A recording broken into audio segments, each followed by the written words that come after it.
All right, so let's get into the album. Taylor, you gave me an album that from a band that I had never heard of, Josh had never heard of, and you never heard of until the previous week. The week before. The band is Spanish Love Songs. The album is called Brave Faces Everyone. Now, this is our 89th episode, which means I've been given, short of the episodes where we switch, we'll just say we've done 88 albums on this show. This is the 89th album on this show. There's actually been a couple where we did 2 albums, whatever. Sure. So we'll just round it. We'll say it's 90 albums you've done. Sure. My number one album that I've gotten on the show in this entire time is The Wonder Years, The Greatest Generation. That has remained steadfast, and that was only like your 3rd or 4th episode on the show, I think, something like that. Yes, it was. It has been displaced. Really? It has been displaced by Spanish Love Songs, Brave Faces Everyone. This is single-handedly the best album I've gotten on the show, and it's not a slight to any other albums, just like it's not a slight to The Wonder Years, it's not a slight to any of those. I was absolutely floored by this album start to finish, so much so that I didn't even go and grade songs, because every song is a 5. It's not worth it. When the album is as good as this album is, I don't need to spend time thinking about why one song is better than the other, why one stands out more than the other. Now, I have a favorite song, sure, but every song on here, right now at least, I can put on any time and be amazed by it. So much so, the first time you've seen this happen, that I texted Josh and I said, Josh, listen to this album. Yeah, it doesn't happen. It was only like, the second day, the day after we recorded, so like, you need to listen to this. It was the same thing. It was one of those things where, like, you definitely showed your hand already, but, like, it's not a big deal. I mean, it's not good. Because, I mean, honestly, if I had to post about where we're interviewing the lead singer anyway, and if they sucked, I wouldn't want to talk to him, unless I wanted to tell him he sucked. So I didn't know. Imagine this is all one troll. Well, yeah, just on the phone. Ramon. He's gonna fucking sucks, dude. I just Ramon him right away. I would get so fucking mad at you. No, so I didn't know what to expect coming to this album. I only knew that they were they're on tour with the Wonder Years that we just mentioned. So I figured they had to be somewhat in the same genre. And you said they're kind of pop punk. The opening track, Routine Pain, the vocals surprised me right away. It starts out with that opening line, on any given day I'm a 6 of 10. And then when it picks up beyond there, when the instruments come in, it really just goes. And it's a great way to start the album and set the tone for the entire album. Josh, what did you think when you heard that first song on the album? When I heard the first song on the album, now, you guys know this, the audience might not know this about me so much. I'm very nostalgic when it comes to my music. You're going to say mysterious about it. By the way, did you mark down when we started this whole review? Nope. All right, 2 minutes ago. Just remember what time that is, or write it down. Okay. I'm very nostalgic when it comes to my music. You know, I don't open up to new music very well, unless it's by my favorite band, which is Coheed and Cambria. Cool. You know, even... you can't even consider that new music, because it's like, it's new from the band you love. Yeah, exactly. Exactly. So, when I first listened to... Routine Pain. To Routine Pain. I was kind of floored a little bit. I felt like, wow, you know, this is music by 30-year-old emo kids about being a 30-year-old emo kid. Exactly. And like I fucking felt it right here. Yeah, dude. that was the same thing. Like right away, I was like, I've said. I was gonna say when he opens up the thing is at best I'm a 6 out of 10. Yeah, and I felt that. I literally felt that. I've said to you 1,000 times, like I like feeling what an artist was going through or what their mindset was when they wrote it, and that song instantly sets you up for the entire bit of the album, the entire ebb and flow of the album. Yeah. And it's not even like it's an angsty album per se, because the themes are I wouldn't call them like angsty or anything. I find a lot of them almost like inspiring and always thinking that things can get better. I mean, the title of the album, Brave Faces Everyone, to me, this is a good way to segue. Album's called Brave Faces Everyone. The closing track on the album is Brave Faces Everyone. And I listened to those lyrics, and that song resonated with me more than any other song on the album. It was by far my favorite song. And like I said, every other song is a 5. But the concept of Brave Faces Everyone means that at some point in your life, you're going to be faced with something that you have no control over. Something terrible, death in the family, an accident, illness, whatever. And this is when you have to be faced with being brave. And it's going to come to everyone at some point. And to me, it means, you have to do it. And there's some things you can't control. And the themes of this album like that, from the songs like Loser and Losers and Losers Part 2, just kind of embracing who you are. Yeah. And realizing that some things are beyond your control. From start a beachfront property to just have those dreams of grandeur, to having that point in your life where you have these things that you always hope for. Yeah.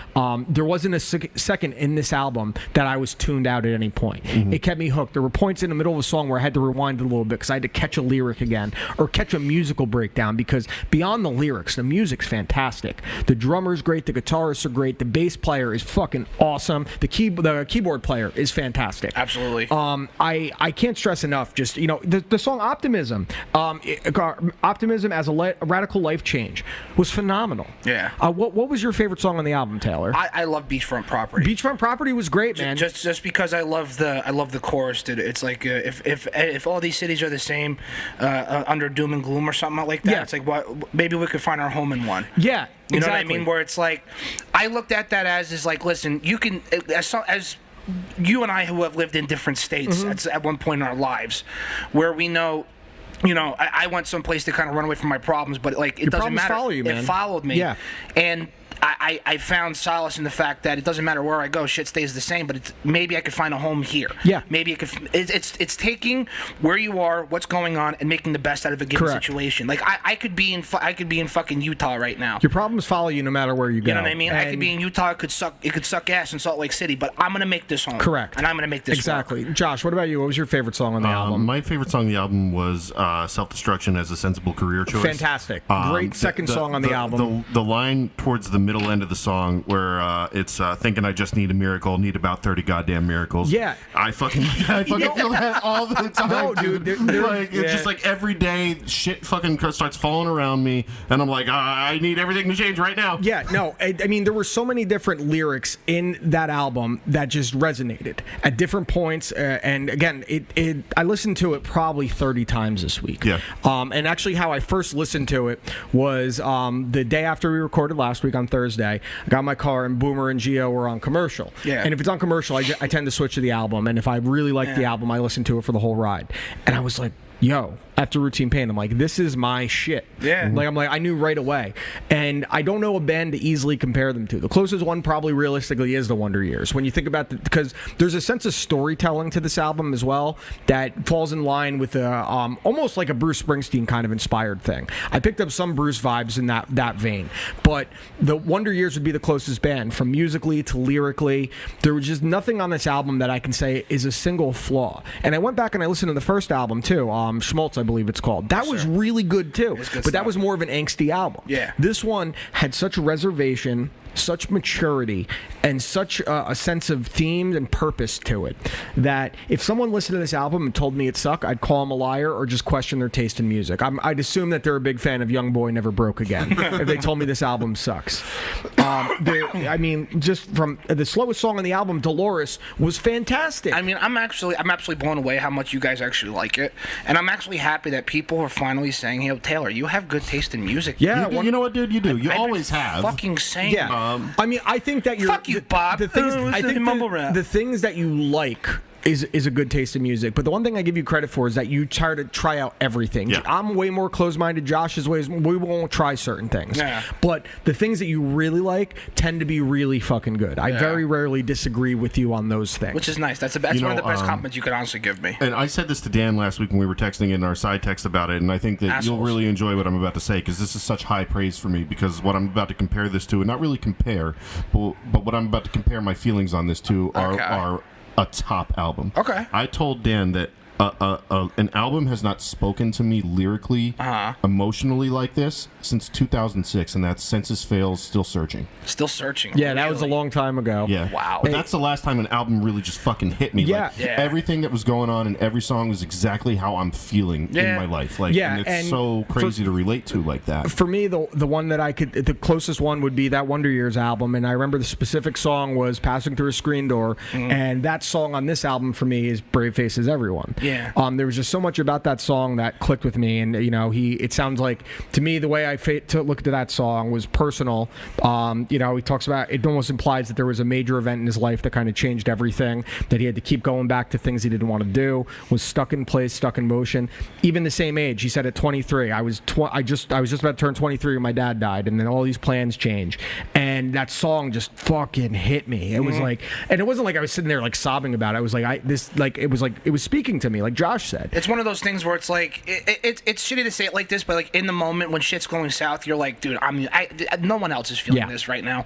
And then when you hear someone like Dylan from Spanish Love Songs, or even Dan Campbell, or it could be anyone, anyone that is for better or worse, better off than you are at this current moment, and you're like, dude, he's the fucking same. Everyone goes through the same fucking shit. At the end of the day, and it helps relieve the stress. Yeah, and this album, it was I played it for the landlord as well. Like, she heard the opening opening song. She's like, "This is really good." See, like, that's the first thing I thought of was like, I hope the landlord. No, likes she this. like. I think there's been ones I showed her where she liked them. Like she liked the Wonder Years, but this one, like we played it in the car on our way up to Albany this past weekend, and she's like, "This is really, really good." It's awesome. And I've played it for a couple other people, and everyone's like, I haven't heard a single person that I've told to listen to. I've told some people in advance of the episode is like, just listen to this. I haven't done that with an album you've given me ever. Yeah, or anyone's given me. I want to give a shout out to Greg. Greg's the one who showed. Yeah, Greg deserves major props for discovering this, and I think we can safely say we're all gigantic fans. I'm gonna tell him when we're on. Like, yo, make all your merch XXX, dick. Like, come on, I can't buy shit. Be like, do you have a single trip? Why don't you ask for 3 large shirts, and then we'll sew them together. I'm literally going to ask him. I go, listen, take every single piece of merch that you have, make one XXX. I will buy every last one of them. I already bought the hat and the vinyl, so like I'm nice. Ready. You know, I need it. I'm really excited to follow these guys now, and I'm excited to talk to Dylan because I feel like even with I'm still obviously going to listen to the album you give me this week, but I'm gonna be listening to this album for a while. Like I don't see this coming off the circulation for a while. It's not going away anytime soon. No, because I again, like what you said, albums that speak to you, like this is up there with me with The Ghost Inside, Valencia, The Wonder Years, and All Time, like shit like All Time Low, Newfound Glory. And like I said, forever and always, I will always be a pop punk kid, no matter how old I get. And even though like it sounds silly to say it like this, but like my parents literally told me, like when I said I'm going to go see The Wonder Years, my mother's like, "Who's that?" And I like they're right here. I got them thought right she was going to to be like Fred Savage. Like I got them on my like I got them tattooed on my arm for a reason. And she's like you're pushing 30. Don't you think you're gonna stop? I go, no. I go, the day I stop is the day I die. Honestly. What does she mean? You're gonna stop liking music? No, like if I'm gonna stop like moshing and going to shows. Dude, it's. I know. No, she wasn't being mean about it. I get what you're saying. She was like asking because like sometimes I come into work and I got fucking shiners because I get beat up and shit. I think that when it comes to that. I think it comes down to, because I've been to shows with you where I've seen you mosh, and sometimes you don't, and sometimes it's just what you're feeling at that time. Yeah. And if the song in that moment, I've seen you get kicked right in the face. You better be ready to mosh at ABR and fucking Killswitch, dude. That's different. Yeah, dude, my buddy Andrew's going. He wants me to go. I'm like, I'm going with my buddy Josh. You already are going. I know. No. That's what I said. Oh, I think you forgot again. No, I didn't forget again. Well, I did, and then he bought a ticket, and then I'm like, dude, my bad. I'm like, yo, and I paid for it. So now he has an extra ticket? Yeah, but I paid for it. You paid for it? He could have just sold it. No, I felt bad. Who was this that did that? No, it's my buddy. Okay. Yeah, I really can't stress enough, and I'm sure Josh is the same way, just how good this album is. Yeah. If you're looking for something new, something you haven't heard, if you like pop punk, if you don't like pop punk, put on Brave Faces Everyone by Spanish Love Songs and ride with it and listen to the lyrics, listen to the music. Also, a self-produced album, which is pretty fucking cool too. I'm really rooting for these guys. I am a huge fan now, and I'm really excited to talk to them in a little while. This is also the first album on when they just signed the Pure Noise Records. The fact this came out this came out only a couple weeks ago. Yeah, February 7th, 2020, I believe was the release date. Which is crazy to me. But again, they just signed the Pure Noise Records, and Pure Noise has a stacked lineup. That's awesome. Are they like the A24 of record labels right now? Not yet, but they're getting there. They're signing all these up and coming young bands on top of having already established artists like Knocked Loose, State Champs, and Census Fail, Less Than Jake, 4 Years Strong. Gotcha. So Pure Noise is really, for lack of a better term or a shitty pun, they're making a lot of noise in the scene right now, which I'm very happy about. All right, well, I guess the official score for Brave Faces Everyone is a 6 out of 5. Yeah, okay. It's going to be the first 6, so it gets 2, 3, 6 thumbs way the fuck up. Yep. All right, welcome back to You Watch, I Listen. On the phone with me right now, I have Dylan of Spanish Love Song, the lead singer and guitarist. Dylan, what's going on, man? What's up, dude? What's that? Nothing. Just driving through Boston. How's the drive going for you so far? Yeah, I mean, we just got here. We had to drive over from Cleveland today. Wow, that's a hike. Yeah, I was gonna say, that's a hike. We got back from Europe on Monday. Oh wow! So we had a day off. I say, yeah, you guys are going. As someone who's driven through Boston before, it's not that great. No, it sucks. Yeah, no, it's still designed for people in horse and buggy. To do it. So, is this your first time going up to Boston? No. This will be our 4th time here. Okay. Do you have fun in the city? We've never actually got to do anything here. We're always in such a rush to play shows and then bounce out. Like the last time we were here, we literally had to leave that night because we had to get down to Jersey for Stoked for the Summer. Okay. So, and the first 2 times we were here, we just kind of, I don't even know what we did. The second time we hung out in Quincy, Okay. Most of our buddies were. That's cool, man. That was cool. Yeah, we did like the suburbs. Yeah. We like went to Red Robin, and I did another podcast actually. That's awesome. That's cool. So let me tell you really quick. The show's called You Watch, I Listen, and every episode of the show, I give Taylor a movie that he watches, and he gives me an album for me to listen to, and then we come back and we review them on the next episode before we give our picks for this week. And last week, Taylor gave me your brand new album, Brave Faces Everyone. Now he was actually recommended it by one of our mutual friends, and we're being honest when we said we didn't know who you guys were before that. Yeah. And I put on the album the next day after we recorded last Wednesday on my ride to work, and instantly I was like, "This is my shit." I was all in. And I texted our audio engineer Josh, and I was like, "Listen, I know you don't always listen to the albums. Listen to this one." And then he texted me like 2 hours later. He's like, "Dude, I've already listened to this like 3 times." Hell yeah. I played it for my girlfriend, who we have very different tastes in music. Very different, yeah. And she heard the opening track, Routine Pain, and she's like, "This is great. Like, what is this?" And we listened to it on our drive up to Albany. I can also tell you confidently that this is our 89th episode. We've done double episodes with albums before. You guys are officially the best album I've gotten on the show thus far. My favorite one. And it's actually funny, the album that was my favorite that Taylor gave me before this was The Wonder Years, The Greatest Generation. So you displaced them. That's great. Yeah, dude. Yeah, this is it. Don't tell them that. No, you can if you want. You can be like, these guys in jerseys, they're a bunch of assholes. Yeah. But all of us were really, really floored by the album, and from the opening track to Routine Pain, and the last song, the title track, Brave Faces Everyone, really resonated with me. Now, we wanted to ask you just a few questions. I think Taylor wanted to open up with a question. Yeah. So, for sure. So my big thing is that the Wonder Years is really one of my favorite bands, and two, just to let you know, I will see you Saturday at Webster Hall. I will be at the show. Perfect. I will be at Asbury Lanes, and I will also be at the Fillmore. That's how much I absolutely love your record, and I love the Wonder Years, and I love Free Throw. I'm so excited for this tour. It's a great tour. It's pretty much this is like our second tour in a row where it's like perfect from top to bottom. Yeah. So that was the next question I wanted to ask. Was so you just came off a tour with the Menzingers, and that's a pretty big tour because the Menzingers had a very big album last year in Hello Exile, and then you released Brave Faces Everyone this year. Going from that tour to going now to this tour, what are the differences as far as like the bands are concerned, and what kind of type of shows are you looking to play? You know what I mean? Like, what crowds are you expecting? Yeah, I think with us and the Menzingers, I think we share. I mean, obviously theirs is much bigger, but we share the kind of same demographic of like bearded mid-30 dudes. Yo, that's literally me. Literally the 3 of us in here. Yeah. I mean, that's our entire band except for Meredith too, and Kyle because he can't grow a beard. But with the Wonders, I feel like they have like a different type of audience than we usually have, and I'm excited to just get out in front of some new people. And this is it right here. Sorry, we're like going up to a buddy's house too. Okay, no problem. It's cool. I'm guiding. Yeah, I got you. Yeah, it's good to be out in front of some new crowds, and like I don't know. As far as bands, I feel like both of them are pretty diverse lineups. I mean, in Europe, it was Menzingers, us, and Mannequin Pussy, and then here it's, nice. Wonder Years, Free Throw, and then us, and then Pool Kids kicking it off. So, that's awesome.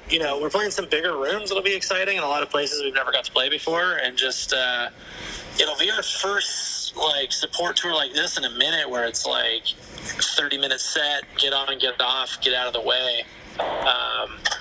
So we're curious to see how getting back to that is going to be, because we've always been a band that, like, we've largely just done it ourselves. You know what I mean? Yeah, I did. Now, did you? So it's cool. Was I reading correctly that you produced the album, the new album, Brave Faces Everyone? Kyle and Trevor did. Okay, that's awesome. Yeah, we all kind of recorded it together, but they took the lead on engineering and producing. Whereas, we've done everything thus far ourselves. So you don't have people sticking their noses in trying to change up what your vision is. Yeah, it's nice. It's cool, and Trevor was new on this album, so it was like it was basically like a whole new process. So it was cool to figure out. Just kind of. So Trevor's new on this album. Yeah, he joined at the end of 2018 after Schmaltz had come out, and then with the 7-inch that we did last year, it was largely written, and we were just kind of under the gun to finish it. How long did the process take writing this one? This one took. I wrote the bulk of the structures of the songs, like lyrics, melody, and like bare bones in about 3 weeks, and then I took it back to LA, and we all kind of got together, and I think we spent like a month doing pre-production and like jamming on it and kind of figuring it out, and then we recorded it in like 13 days straight or 15 days straight. That's crazy. Yeah. So yeah, it was cool. I mean, it was like a more condensed process than we're used to. In the past, we've had to because Kyle and Trevor both work at studios, so in the past we've had to just get in there when they had time off, downtime. So this was nice to be like, no, we're booking out the studio. These are our dates. Let's be ready to go. Let's have an album. So it was a little bit a different process, but it was cool. It felt more like a real band as opposed to hey, it's Saturday and let's just artist isn't coming into the studio, so we can have it for 8 hours. Yeah, you could streamline it more and actually move in one direction at the same time. Yeah. The joke on Schmaltz was that one day we got bumped by Young Thug. And so that didn't happen this time. That's nuts. Yeah, which is great. Next time you'll be bumping Young Thug. Yeah. Yeah, I mean, I wouldn't go that far. Well, so I mean, I wish. But so how? Perhaps in a weird spot. You guys formed in 2014. How did that all come together? Who were the first members of the band besides yourself? So me and Ruben were in a band with our original bassist Gabe. Just some Americana bar band in LA that broke up, and I had some songs and was like, hey, you all want to keep playing music? And so we did, and we started out as a 3-piece, and then we met Kyle through Craigslist of all places. Wow. Yeah, he had posted some ad about wanting to go to shows with people because he was new in town, and also he played guitar. Okay, so it works out. It was adorable. Cool. Yeah, it is. That's so cute, man. Could have been worse off Craigslist. I think they're gonna make a rom-com out of that. Yeah. Yeah, it was adorable. And then Meredith and I were kind of mutual friends, and we got drunk one New Year's, and I was writing Schmaltz at the time, and she was saying how she always wanted to play in a band, and I joked that we should do something together, and she's like, well, I've always wanted to play in a punk band. And I had already wanted to add some keys to Schmaltz, so I was like, oh, just join our band. So that's how she joined.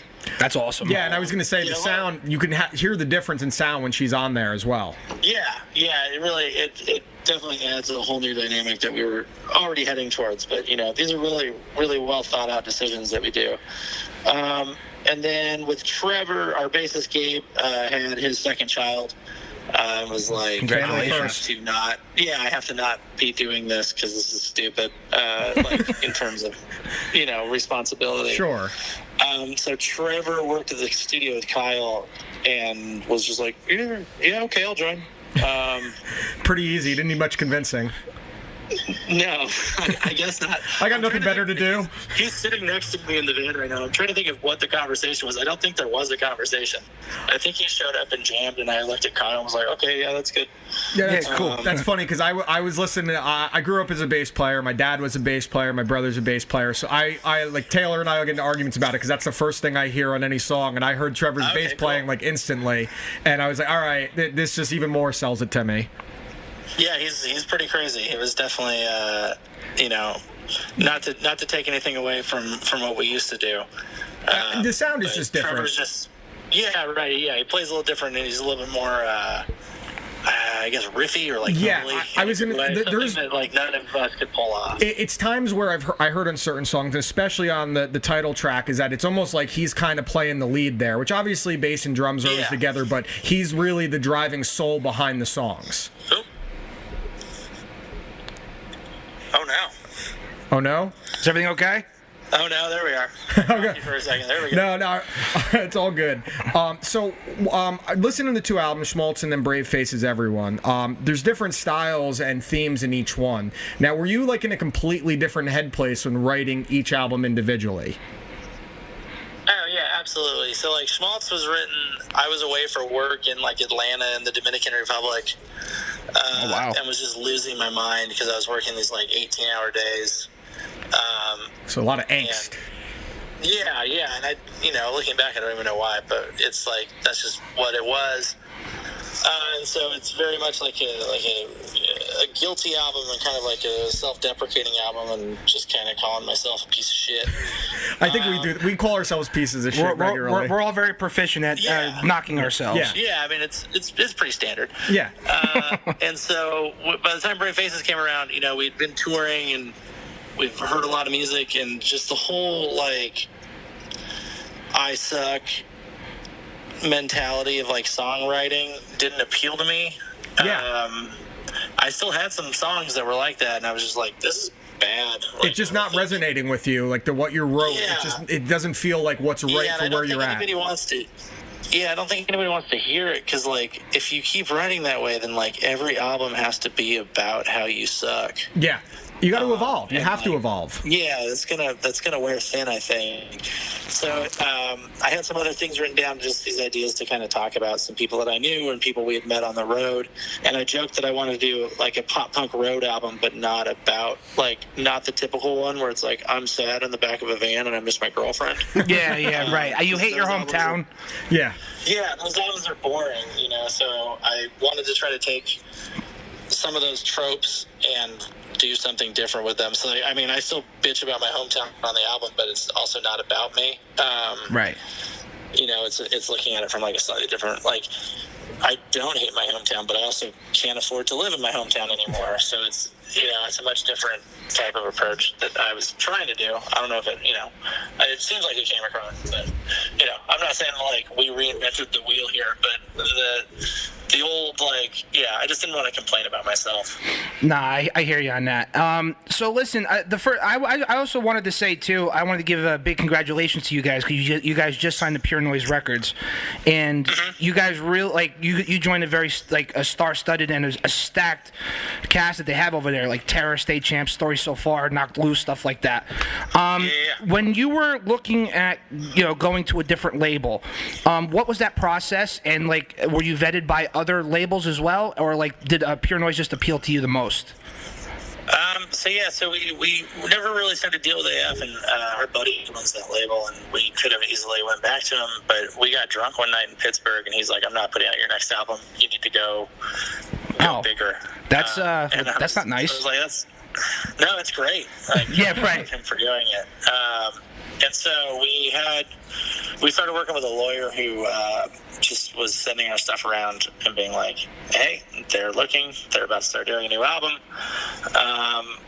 And Pure Noise hit us up. And I went to breakfast with Jake, who runs the label, and like, with after minimal preamble, it was like, hey, so I want to work with you guys. And, I'm always a fan of people who want to work with us. Like, I don't want to have to chase somebody down and beg them to work with me. Right. Because it's a mutual thing. Like, yeah. I mean, it definitely. They're doing us favors. We're doing them some favors too. Well, obviously, you definitely did them a favor with this album for sure. You definitely did them a big favor, man. Yeah. So that kind of happened, and then the deal kind of came together, and we had brought on some managers, and we were talking through the deals, and they were like, well, we could run it down to other labels, but you're not going to get basically what we were going to get, being able to produce the album ourselves and some other stuff was a pretty good deal in our books. So it was kind of a no-brainer. And also, like, they are such a stacked label, and they have such a big, brief history. And I think they're trying to, expand what they do, and bringing on bands like Just Friends and Grad Life. Hell yeah. And I think us to an extent.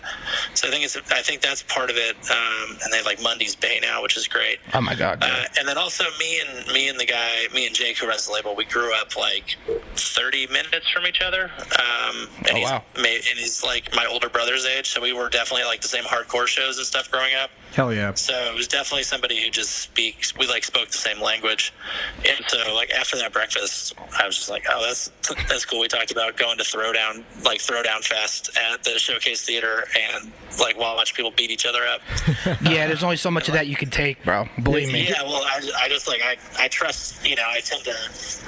I don't know. I know the people from where I'm from, so like, if it felt good, it meant like it wasn't somebody trying to bullshit me. Yeah, for sure. I mean, I could be wrong, but yeah, right. So good bullshitters. Yeah, man. definitely. Listen, you're talking to a great bullshitter yourself. So believe me, we're from New Jersey. That's like second language to us. Believe me, yeah. So I have a couple other questions for you. They're just simple questions. Out of you've been touring now for a while. Like I said, you've been a band since 2014. Is there any particular band that like was your favorite tour, or like maybe you were starstruck by a tour or by someone that you met? No, I mean we loved every tour we got to do, and like each tour, we're just so grateful that anybody wants to tour with us. Because for so long, it was just so hard to get. I mean, being out in Los Angeles too, like to find anything good. Yeah. Because people are like, who the fuck is that? Like who's this nobody band from LA? I think it was definitely cool, like playing with Hot Water Music. Yeah, that's a great one. Chuck's a rad dude, and like our buddy Chris from the Flatliners plays in that band now. That's awesome. And the Flatliners were the first band to take us out on tour, so like I'll always have a special place in my heart for those dudes. So I mean, it's just a lot of stuff like that. I'm trying to think if there's anybody I've met where I'm like, oh my god, that's this person. It doesn't even have to be on tour. It could just be anyone that just starstruck you. Anyone, yeah. It's like, oh my god, there's Gordon Ramsay. No, I mean, I worked in LA before this, like in Hollywood, and I worked for a director. So like, oh boy, my job was to kind of be around famous people. Okay, that so sounds really douchey. No, I mean it's the truth. Like, my day job involved like people that other people might be starstruck around. So I think I like killed that part of my brain. So you're like Rupert Pupkin in King of Comedy. Yeah, exactly. I'm just like, cool, you're that dude. Honestly, like most of the time, we're just trying to stay out of the way. Yeah. Because they're not like with Hot Water, I think we're buds and stuff, and they were super nice. But I think they told somebody that we were really shy, and I was like, well, just like this isn't our show. We're just trying to like play, do our job, and then get out of the way so you guys can do your awesome thing, and then we'll shake hands and have a beer after the show. Nah. But I think we're really shy, and then we kind of once you get to know us, we're just like once we feel comfortable, you gotta find your footing. Anybody. Yeah, you got to find the happy medium for sure. A lot of it's just like act like you've been here before. You know what I mean? Like I would hate to get in there and be like, oh my god, it's Chuck Reagan. Oh my god, what? You know what I mean? It would just be weird to me. Is there someone that like you do think that you might be like that a little bit, and it could be anyone where you might just be like, oh shit. If Bruce Springsteen walked into the room, I might. Yeah, see, I would definitely lose my. You gotta come. You're gonna be at Asbury Park. There's always a chance he might be roaming around. Listen, we played Stone Pony last summer, and I was just like, "Is he going to be?" But then I found out he was there the weekend before, and I was like, "Damn it!" He'll like randomly once a year show up at the Stone Pony or Asbury Lanes and do his show. So here's what's crazy about that. So have you ever heard of a band, the Gaslight Anthem, also from New Jersey? Yeah. Okay, so there was one time the Gaslight Anthem were playing at the Stone Pony. It might have been like 2011 maybe, and the Gaslight Anthem, and at the time I didn't know Bruce were really, really good friends because they're from Red Bank, he's from Asbury, and so they're about halfway through their set, and it's like, asking you shall receive, and Bruce Springsteen walks on stage. Boy. And the place, he tore the place down. They played like the 59 sound, and they played American slang with him. It was one of the coolest experiences, but that was one of the vibes I got from your record. I got a lot of. I felt like a lot of Bruce influence. The storytelling was heavily Bruce. Yeah. So, and then the other thing too is I don't like comparing bands. It's just the way it is because you guys sound like you guys sound like Spanish love songs. I don't want to say you sound like anyone else. But I appreciate that. But for me, like I got very modern baseball vibes, and also mixed with that crazy that punk rock beat that you guys always did. I was absolutely flawed with this album. Now, the other question I had too was, you said it's more about being optimistic as opposed to being pessimistic. This last record. Do you think people, like a lot of these people, are overanalyzing the record? Because a lot of people hear the lyrics, and they think to themselves, "Oh, this is like really angsty and stuff." But to me, it's on the contrary. It sounds like it's more optimistic. Do you think people are overanalyzing it a little bit? I mean, no. I like people to just draw their own conclusions. I mean, that's fine. Like, what I'm trying to say and how you react are two different things. Right. And I'm never going to tell somebody like you're wrong. That's why I don't like when people ask me what songs are about. I'm just like, ugh, I don't really want to say, because that ruins it. I really I love Joyce Manor, but when I found out that Constant Headache was from the point of view of a dog, it ruins that song. Yeah. Music videos can ruin the interpretation of songs for me sometimes. Yeah. I don't, at a certain point, I don't give a shit. Yeah. That's me personally. So if you want to read it as being pessimistic, but you need that for catharsis, and you want to know that somebody hates the world as much as you do, I mean, great. That's cool. Yeah. If you want to read it as being optimistic and things are bad, but they could get better at any moment, then that's amazing. Yeah, let's do it. Hell yeah. We want to be anything to anybody, unless you're going to use us as a manifesto to go shoot somebody. In that case, don't do that. I didn't catch any of those themes. Don't do that. No. Pretty much the opposite, but you know what I mean. It's I'm not saying that that's ever happened, but Jesus Christ, that would break my heart. Yeah, no. Well, I mean, someone was inspired by Taxi Driver to shoot the president, so people are going to be crazy no matter what. Yeah. Marilyn Manson got blamed for a lot of stuff back in the 90s. All right. So Dylan, listen, I got two more things for you. One, when you play Webster Hall in New York City Saturday night, you see this big dude with a beard and a Mets hat. Two big dudes. Two big dudes, because I guess Josh is coming too. One will be wearing a Mets hat. One will be wearing a Mets hat. Really big dude with a beard that starts a mosh pit to your set. You'll know that's me. And two, if you want to do me one big favor, just all your merch, make one of everything, XXX. I will buy all of it. I keep getting asked that, but it's like two people per tour. And listen, I'm a big dude. I'm a large man. I feel it. But it's so hard to just print 2-3 X's. No, believe me, I disappear. I'm so sorry. No, listen, it's okay. I totally understand. But I just tonight I bought your vinyl and I bought the hat. But listen, if anything, you've given me inspiration to lose all this damn weight, so that way I could buy XLs and 2Xs. So no, but I feel bad because we want to be size inclusive. That's definitely. Not having sizes goes against kind of the ethos of what we do. Right. But also, it's hard to just carry extra stuff that's not going to sell. Yeah. I hear you. It's a really weird position to be in. Although I will say this, we sell more larges and extra larges than we sell smalls. I would say, yeah. I know our audience trends bigger. So, really quick, going back to the whole idea of what someone takes away from a song. The one song that resonated with me personally the most was Brave Faces Everyone. And lyrically in that one, there were certain things that connected with me. I talked about it when we were doing the review of the album earlier, but you mentioned about being 23 and that you had this plan. There was something there. My father passed when, right before, literally days before my 23rd birthday. And there were just things in that song that reminded me that, things are going to be thrown at you no matter what it is. And there's going to come that moment where you literally have to be brave, even if you're not ready and you don't want to be. And just listening through it, the first time I listened to it, I just played that song 5 or 6 times because there were just certain things I was picking up on. And it literally, and Josh said the same thing when he reviewed it, that the certain songs and lyrics and the sound even just resonated on such a deep level. And the thing that I always say when I'm reviewing an album, and especially on ones I don't like, is that I didn't feel like what the person was in their headspace was. And I can tell you on this album from start to finish, there was such a feel of passion and general interest, especially because sometimes bands sound so disinterested in what they're writing and recording. And that didn't miss anything. And that song specifically, thank you. It shot to such a level for me that I can't stress enough.